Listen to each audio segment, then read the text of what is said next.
I'm Elena Bondar. I'm a Feltmaker from Finland.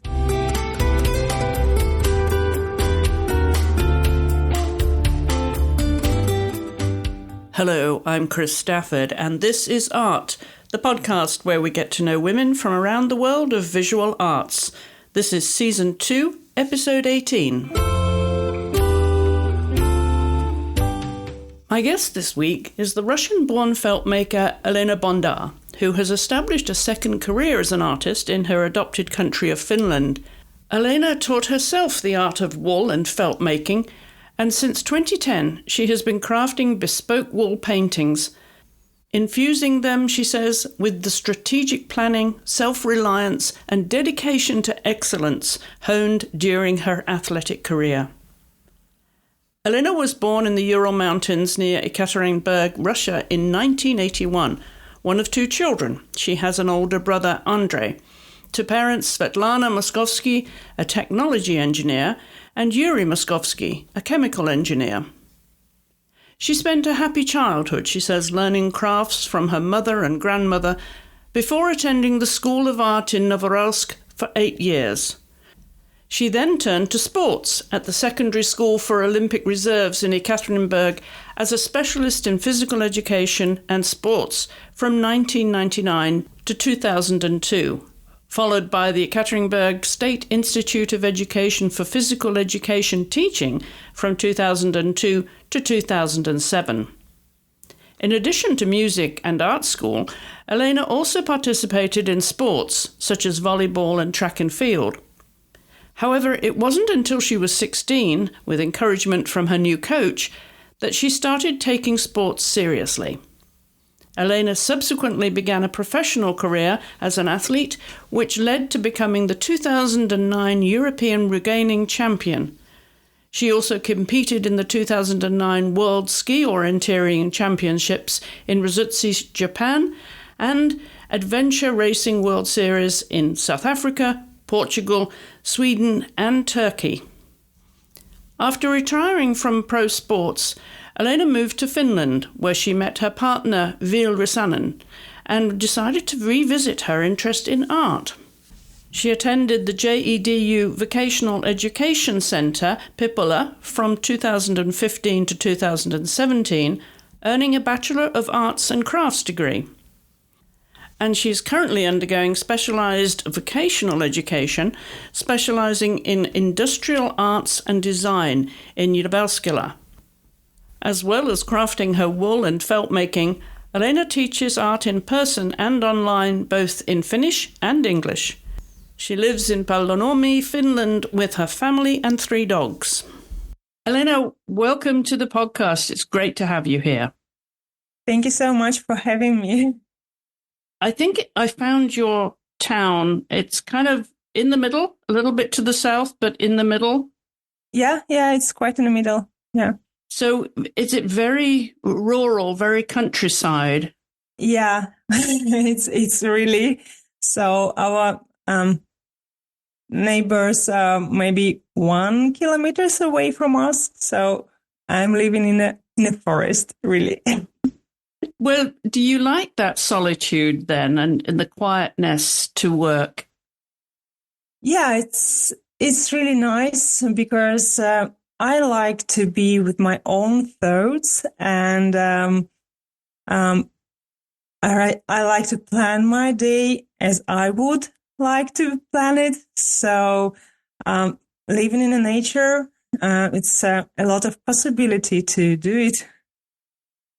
Well, I'm so glad I found you on Instagram, of course. I find so many artists on Instagram today, and I was so impressed with the work that you do. And after we chatted last week, I thought how brave of you also to do this interview for us in English, which is not your first language. So, but your English is very good. So thank you. To be honest, I never expected to make something like this in my life, but I'm here now and I'm happy. Probably our conversation will be interesting and maybe even useful for others. Yes. Well, certainly to learn about your work, because the detail of your work is extraordinary. It's very, very impressive. So I want to share your story with the world, Elena. And when I found out about your background, because you were in professional sport and very successful in professional sport, you were born in Russia, but you chose to move to Finland. So my main question right there is why you left Russia and why you chose Finland. It happened suddenly. I didn't plan it really well. So I really had a really great childhood, and I'm so happy that for my childhood, for all that time what I spent in Russia, and so I did a sport, and when I felt that maybe it's enough, maybe I would like to make something else in my life, I get an invitation to have a job in Finland. So I came here and I met my husband. So now I'm here. Now, where did you learn English? English I learned in school, but to be honest, it's not really... I didn't use it a lot when I was living in Russia because I was born in the Ural Mountains. So it's like Asia and Europe in the border.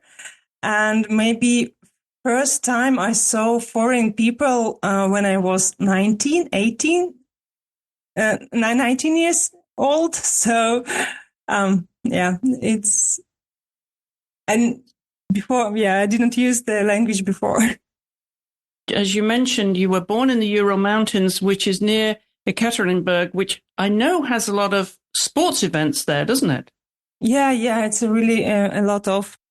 And your background is all about sports. You have a very, very illustrious career, which I want to talk about, winning ski orienteering competitions, the Roganing competitions, European Championship, the winner in 2009, multi-medalist in European Championships, which is the Roganing, we should explain, is different to orienteering for those who are not familiar with it.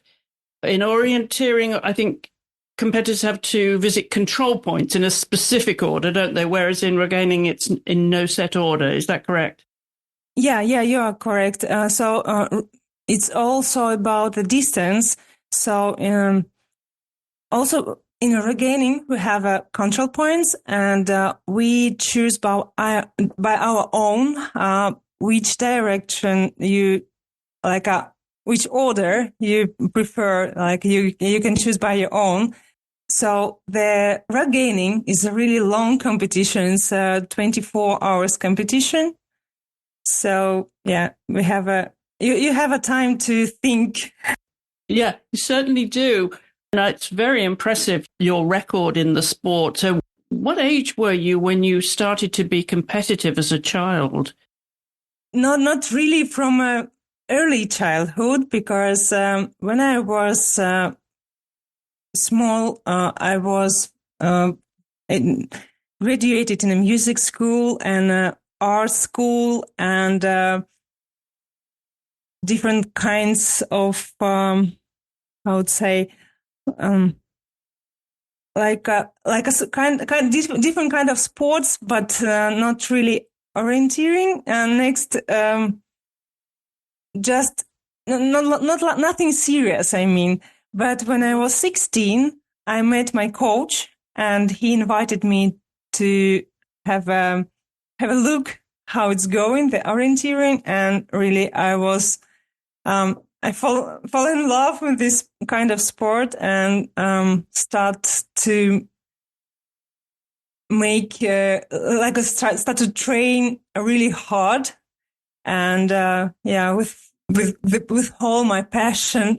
So after 2 years already, I start to show the first results, and I was taken to junior Russian team, and I competing in the how it was, World Cup, World Championship. Yeah, it was in a junior World Championship. So after 2 years. So obviously skiing and cross-country skiing and skating, those we think of those winter sports when we think of Russia. What other sports would you be playing as a child? Volleyball and track and field. So you said you had a very happy childhood. You have one brother who's 8 years older than you. Tell us a little bit about what that childhood looked like. What was it like growing up? When I'm thinking about my childhood, first, what came to my mind is like a sun shining, and it's a warmth and love and a lot of positive feelings, and of course my grandpa and grandma. I spent a lot of time with them, and my grandfather I was really close to him, and he teach me to love nature, teach me to love sport. It wasn't like a sport with him; it was just like fitness, maybe walking and skiing. But the feeling, what you like to love movement, like a movements. Yeah, he teach me to listen the nature sounds and to be in nature, closer to nature. And that meant animals too, which we see in your work, or your felt making, your wall making, which is just beautiful details of animals. So that has come through clearly, that relationship you had to animals. Did you have any pets of yourself? Yeah. Actually, when I was small, I had a dog and grew up with this dog. And now I have 3 dogs. I'm a dog person. You're a dog person, obviously. Yeah. Mm. Now, your mother, Svetlana, was a technologist engineer, and your father, Yuri, a chemical engineer. Yeah. So what sort of relationship did you have with your parents in terms of the activities that you did with each of them? I don't know. It feels like my father was always at work when I was small. And with my mother, we did some toys with her. And also some food, maybe. Yes, some cooking. Yeah. Cooking, yeah. And you also did craft.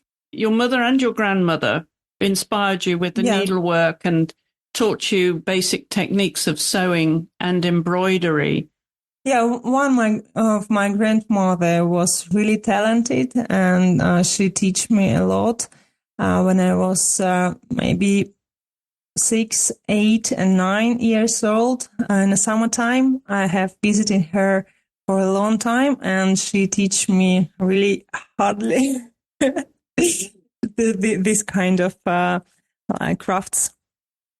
Yeah, and I made my first skirt when I was 8 years old. So from this age, I start to make the clothes for myself. Well, that's very useful. Do you still do that?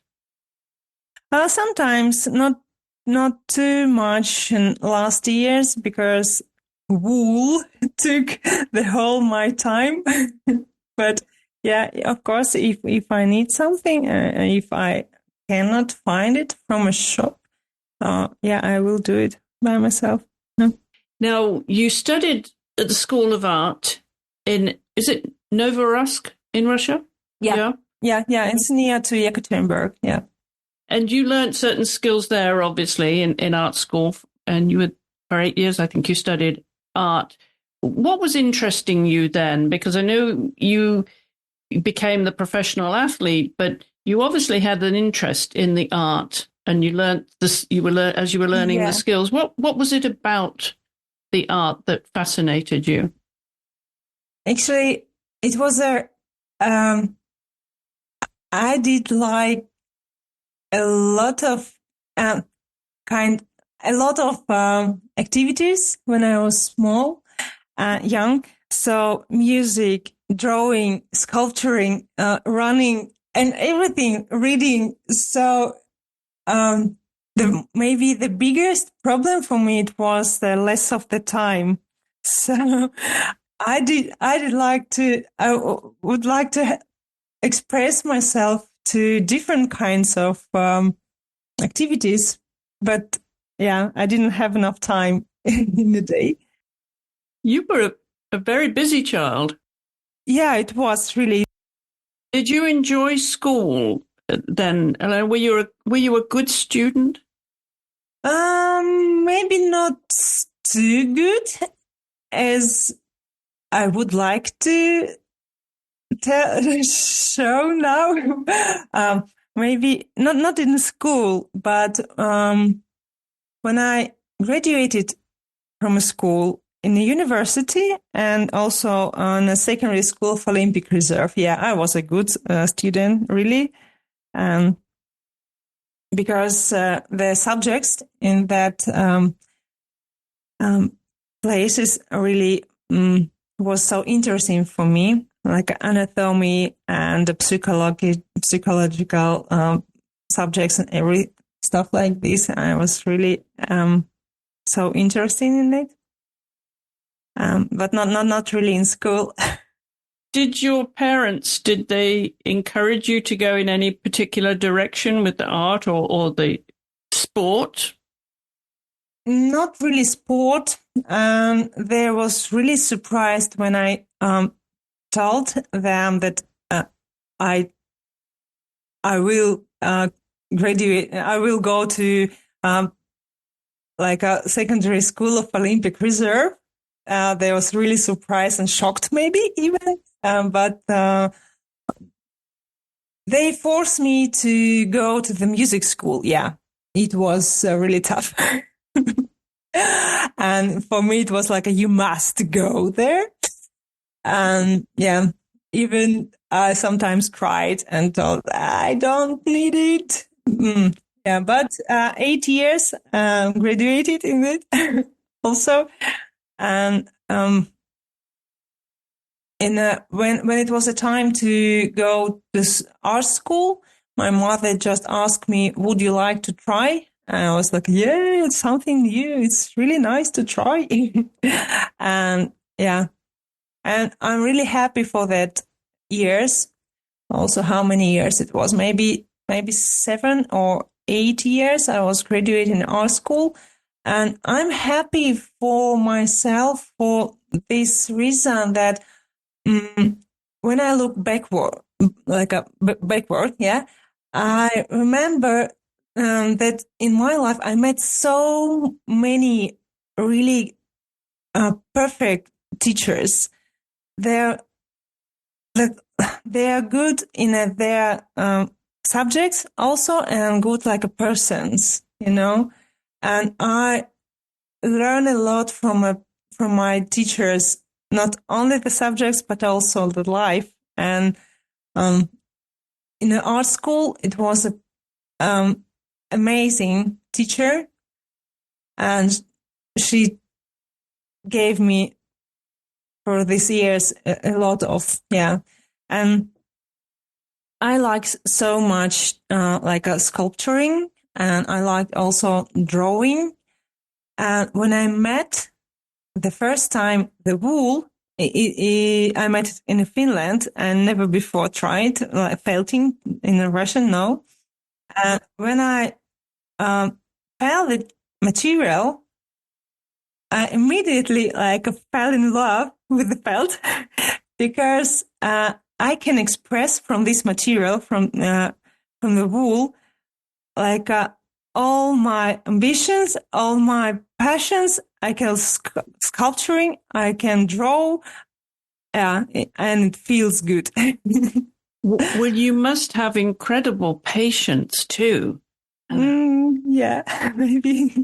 Yeah, I think so. It's painstaking work. It really is very, very labor intensive and obviously takes a long time. I want to talk more about that in a moment. But when you mention the music, I'm curious what instruments you played and if you still play. Piano. Yeah, piano. Yeah. Do you still play? Sometimes, but not really too much as I would like to.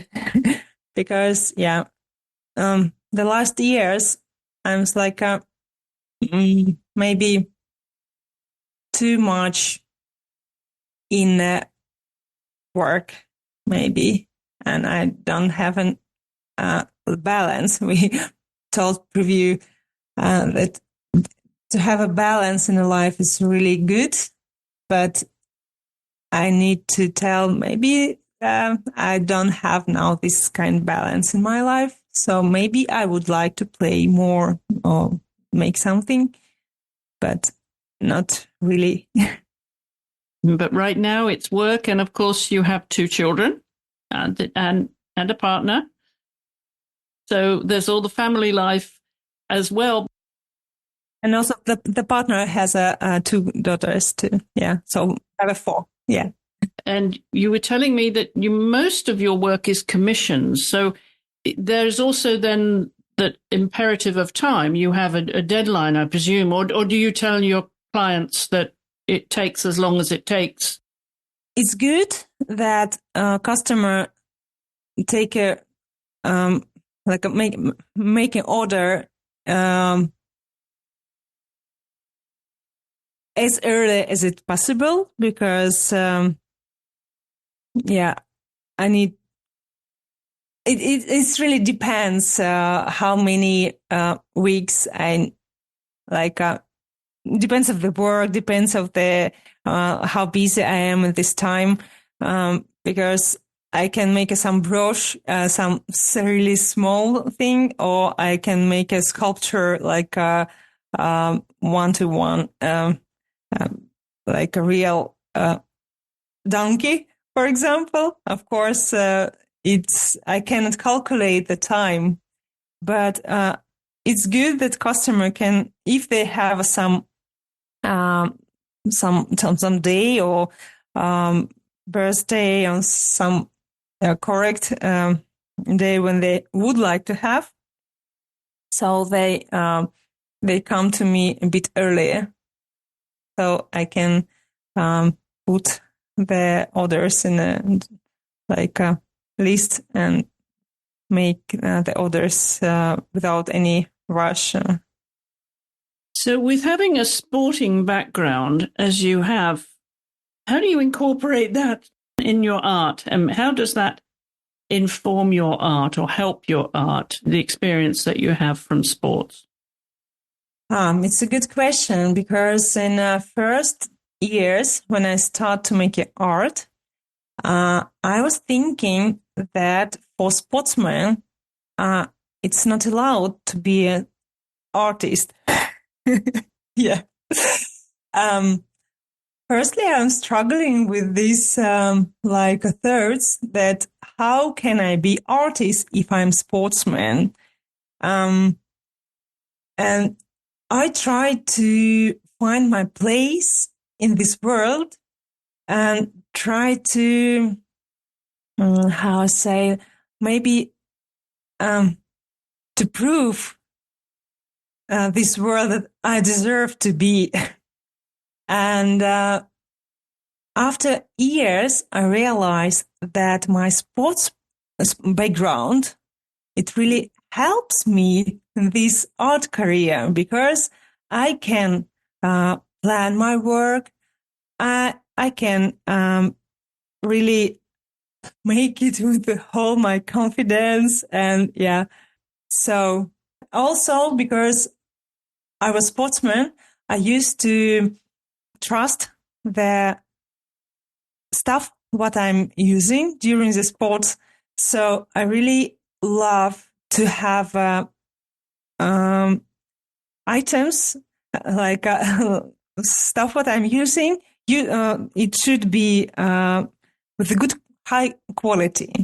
So I need to trust them when I'm doing sport. The same, like thoughts moved to art life.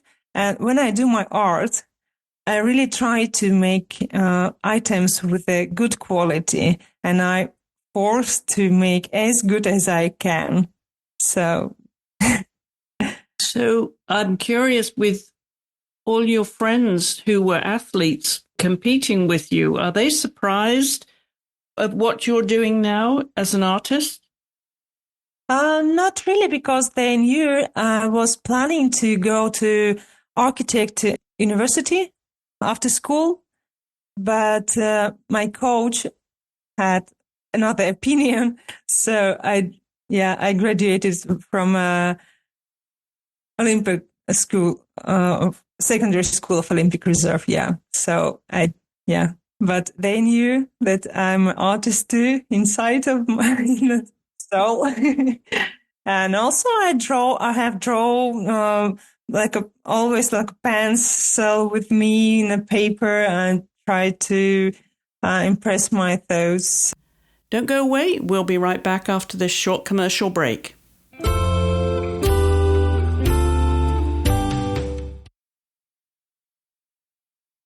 And I'm back with my guest, the Feltmaker and wool artist, Elena Bondar.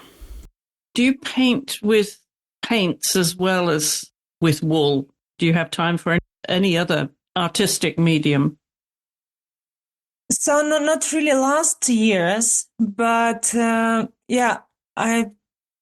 used to draw with oil and acrylic and pencil and such different kind of also ceramics and stuff like this. But I'm lucky because I can really, using this wool, felting wool, I can combine the whole this kind of artistic, how to say, all of those artistic skills. Using my wool. Where do you get all your wool, and what type of wool is it?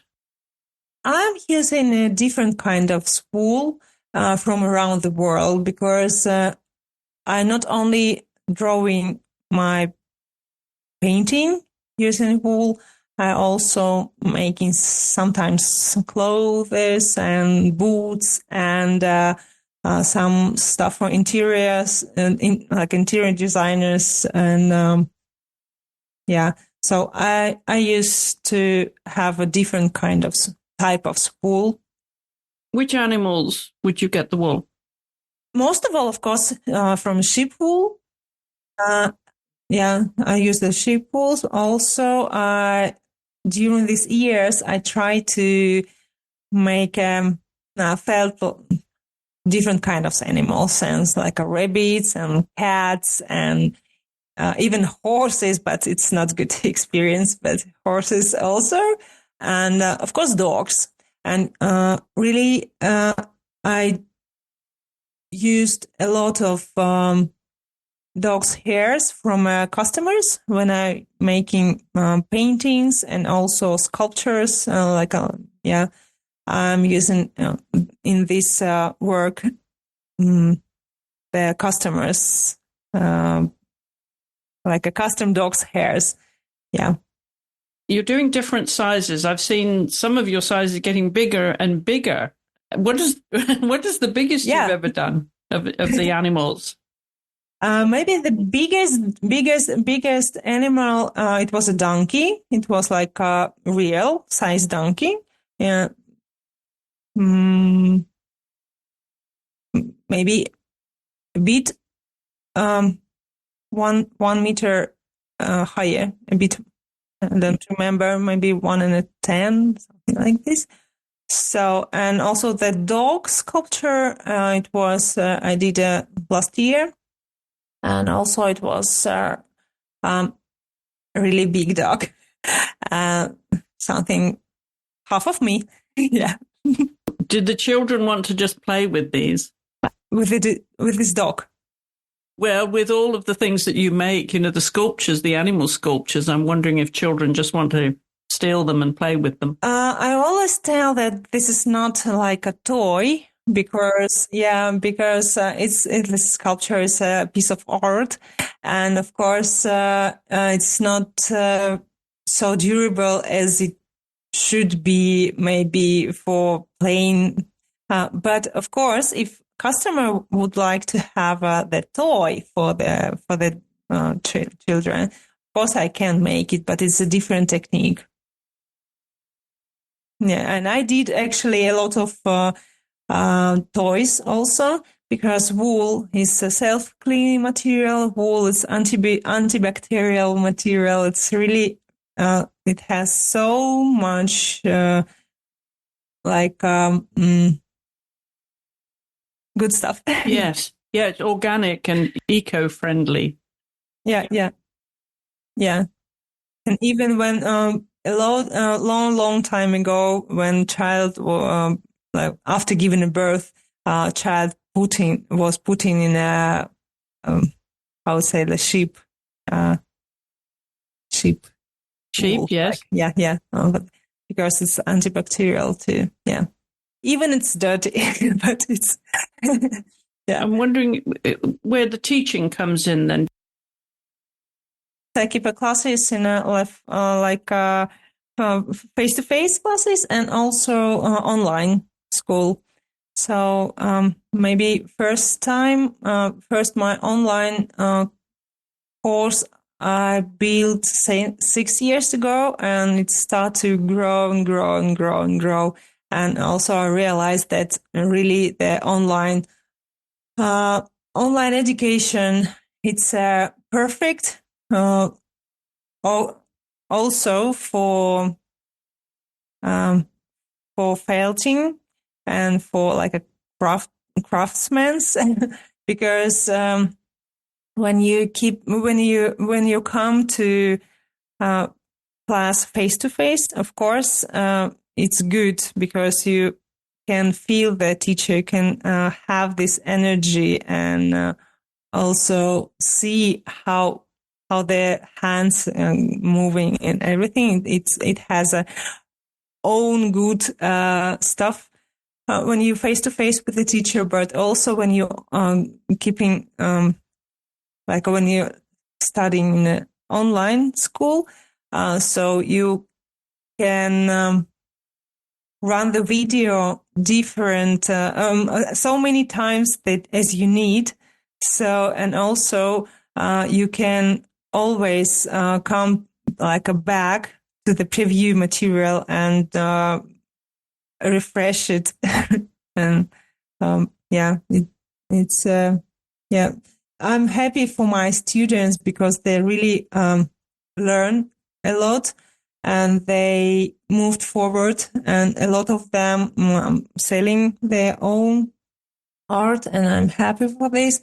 And I'm this kind teacher that I'm not keeping the secrets from my students. I'm like open for them, and yeah. So are you teaching in Finnish then? I used to keep my classes in Finnish, yeah. And I also have a book, Drawing with Wool in Finnish. After 5 years, I realized that maybe I need to make my own online classes in English too, because people ask me about the possibility to learn. And I did in last summer, I did my ebook, Drawing with Wool in English, and also 1 month ago, I started my online courses in English too. So just remind me, Elena, where did you learn to do this wool art, this felt making? Was it in Russia in art school or only when you got to Finland? I didn't know about felting when I was living in Russia, nothing. So it's a funny story. My love to felting into wool starts from a heart. My son gave me, he made the heart from felt the heart in a school, and he gave it to me. So I told it, Mother, it's for you. And I was wondering what kind of material it is, and I start immediately try to figure it out. And what's this? I was so interested and start to learn. Hopefully, So at that time I was pregnant, and I had a time. I was waiting my daughter. I had a time to learn, and I was really I was immediately taking the opportunity that wool provides me. So learn. I make it testing and try different ways and different stuff. And at that time, it was 2010. Yeah. It was so less of information in the internet. So maybe the whole stuff what I learned by myself, because maybe because my parents are engineers and I learned from them that I need to figure it out by my own and try different ways and see how it works and make testes. Yeah. So your partner, Ville, is he artistic at all? What does he do for a living? He was a guide, snowmobile guide, adventure guide. Yeah, when we met. He's not artistic, but he's really good with his own hands. He's builder too, and he can build from a wood and different kinds of hard materials. I'm a soft and smallest things and with the details, but he's like figuring out with the biggest shapes and yeah. Yeah. So there's a good combination because he can build the house, right, and the structure, and you can furnish it. Actually, he helped me with the metal construction with for this dog and donkey. He made it with a metal wire. He hits it. Put. And your children, Ilya, he's studying now, and Katya is 14. School. Yeah. At school is 14. Are either of them artistic in any way? Do they watch what you do and have an interest? Katya, really, when he was smaller, he was near to me all the time and learned a lot. And my students, when they came to my classes, they were wondering that they was making the whole day some drawing, and Katya came just for the half an hour, and he did the same as the woman was making, and there was mouth open watching her. It's like, what's possible? She's so small. But maybe because now she's like this kind of age that not too much interesting in the art.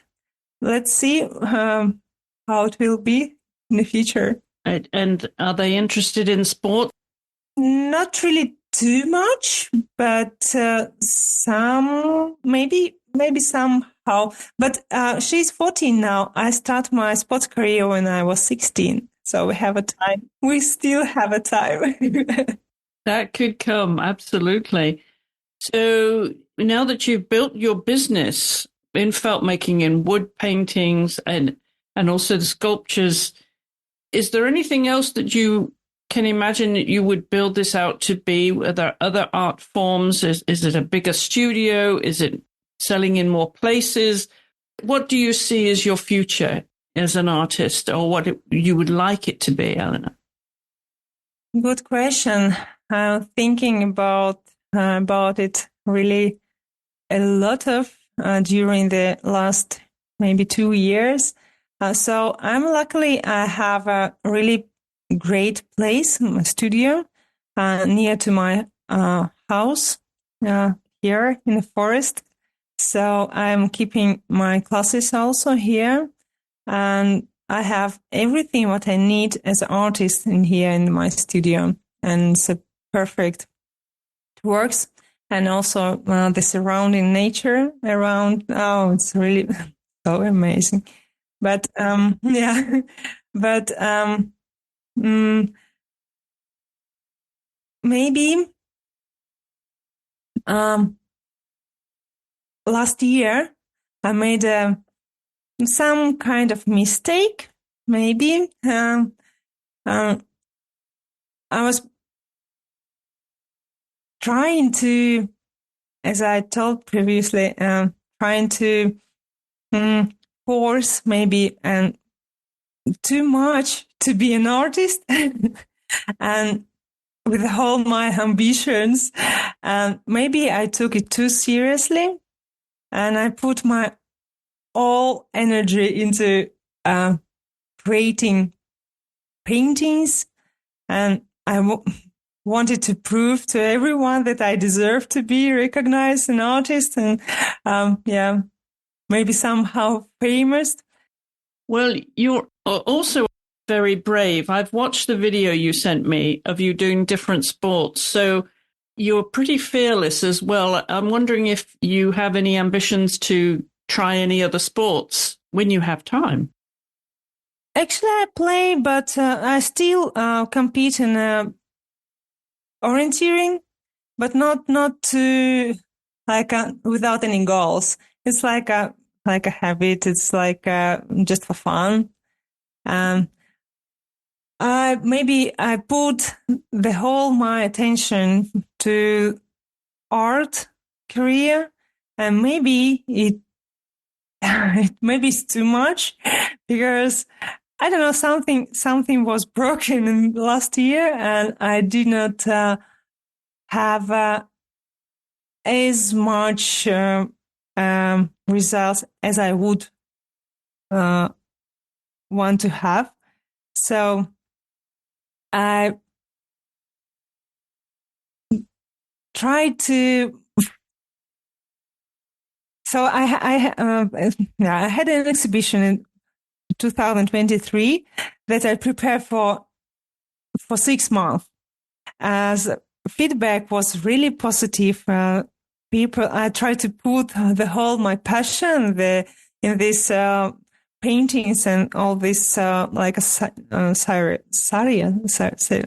yeah, and people was really impressed and saying that my art was like refreshing for their souls, but unfortunately there wasn't sales. And when you're making so long and so hard and without sales, the situation significantly affected like my financial stability.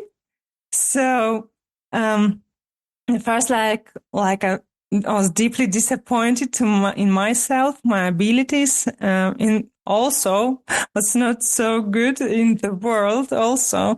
And I felt like the world didn't accept me. I thought I needed to be even better. I need to make better. I need to push.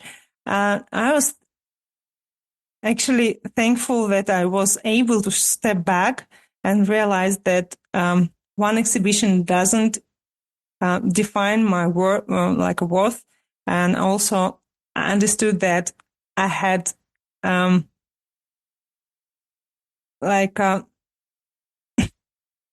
too tight my identity too closely to being an artist. I forgot in that time that I'm not just an artist, I'm a human being, and also I consist of many different aspects, and being an artist is just like one part of who I am. And as a result, I was able to separate myself from the role of being solely an artist, and I found the strength within myself to restore my like a mental and a physical balance. I tried to be in a balance, and I started to rest more. Again, meditate, because I have meditate when I was a sportsman, and start again. And I once again felt the world's love and acceptance. So maybe my goals in this time is try to be more passionate to myself, be more like healing myself, maybe. And of course, I would like to have a really big projects, and I really would like express myself in the art, visibility, of course, but maybe I'm a bit more relaxed in this time, because above all preview experience, and I want to be happy. I want to be peaceful, and rediscover the joy and pleasure in life. I feel that this state is not related to achievements and goals that distract me from the present moment. So yes, I want to live vibrant and eventful life every day without postponing life for the future. And what is your parents' reaction to you becoming such a successful artist? Are they surprised? Maybe not, because my mother, she is an engineer, but she really loved to draw. And when I was small, I just once saw her drawing, pencil drawing. I was really surprised, like, who did it? My mother told that she was drawing. She drew it really many years ago, but before I was born. But now she's not drawing because she at work all the time. She don't have a time for it. I was so sad for this. And when I start my art career, my mother started to draw. And now, when she have a time, she really draw, and she draw oil, with oil, yeah. Yeah, paint, oil, yeah. So like mother, like daughter. Yeah. Well, it obviously is something that comes very natural to you. You're a very talented artist, and I love the work that you're doing. So I want to wish you the very best of luck with all that you're planning to do with your artwork, Elena, and thank you for taking the time to come on the podcast and share your story with the world. Thank you so much. And I'm a dreamer, and I believe that all changes will lead us to better outcome. So I believe in the potential, my potential, of humanity potential, and also I believe the happy future awaiting us. So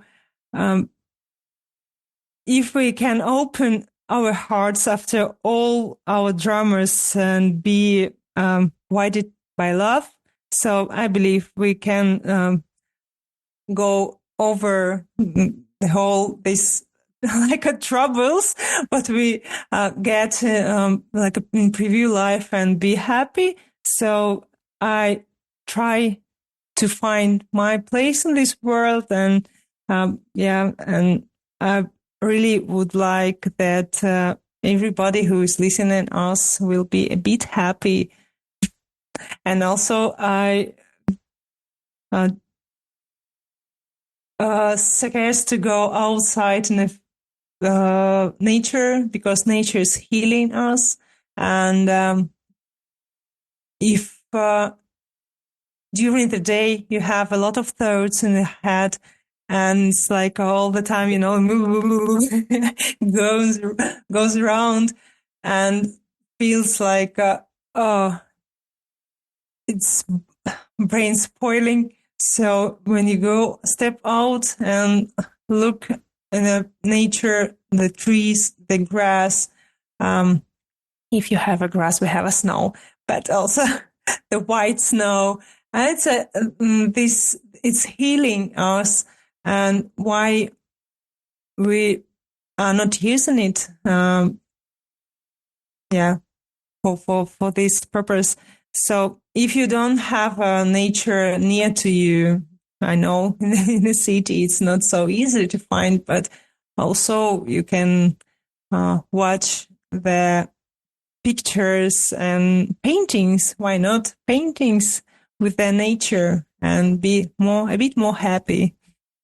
That's lovely. Well, thank you so much, Elena. Thank you. And if you scroll down the show notes in your podcast app, you'll find a link to Elena's website and also to her Instagram account.